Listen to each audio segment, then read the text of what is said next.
So hi everybody, I'm Melissa and I own this building, and I will tell you about the gauntlet of like coming to own this building if you want to know that at a later time.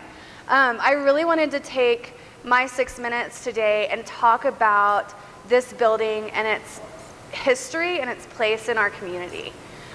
Because this is an incredible, it's an incredible space, like look around.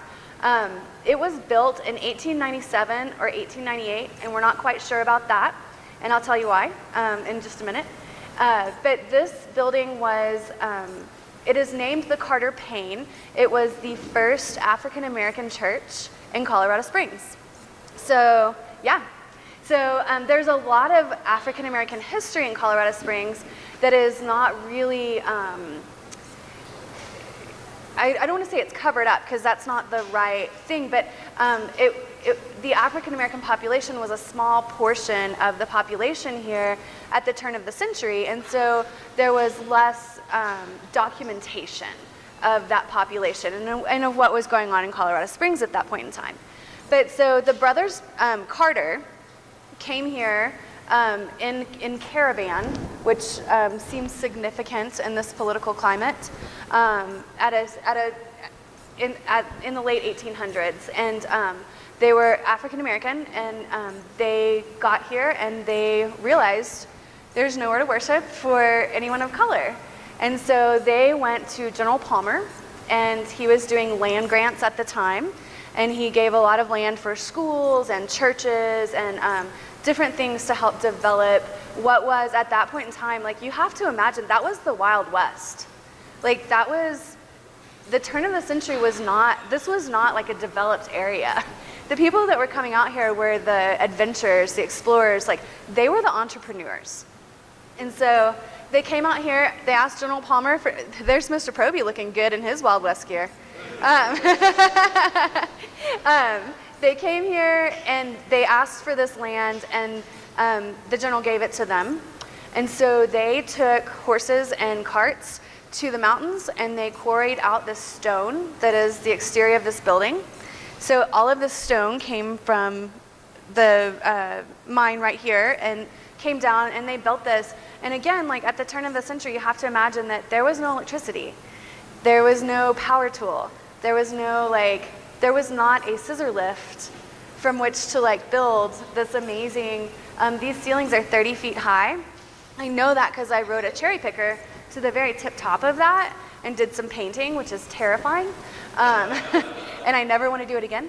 But it's just such a testament to their perseverance and the type of people that they were, because they constructed the exterior of this building, it's stone from the mountain, and then all of the interior walls, if you touch them, they're cold to the touch, and that's because they're the original plaster. And so the woodwork that you see, you can see with the, so this architecture style is called a rolled arc, because the idea is that if the flood ever came again, the ceiling would lift off of this building, turn over, and form the bottom of a boat. You can see how there are some lines in that arch, and that's where they hand planed the wood that they use and bent it and formed it to this shape so that they could support a ceiling. So I think just the construction of the building is really fascinating. So the brothers Carter came here and did that. Brother Payne was the first reverend of the African Methodist Episcopal congregation of this building. And so when the brothers Carter and Brother Payne passed on from this world, they renamed the chapel the Carter Payne Chapel. This congregation, the congregation that was in this building, still exists. They are in a more north-central location, and I believe their congregation name is still Carter Payne. But there is an AME church in town. They sold this building in the mid-1980s because they outgrew it, which is awesome. It's a good problem to have. Once it was sold, it became insurance offices, an event center. The evolution has been varied. One of the things that I have not been able to confirm about this space that has been repeated to me by several different people is that in the civil rights movement, once the Birmingham bombings occurred, the NAACP actually moved their headquarters to this building because it was far enough away to be kind of off the radar of all of that violence and that targeted discrimination, but it was close enough that they could react quickly. And so I don't know if that's true or not. It's been repeated to me several times.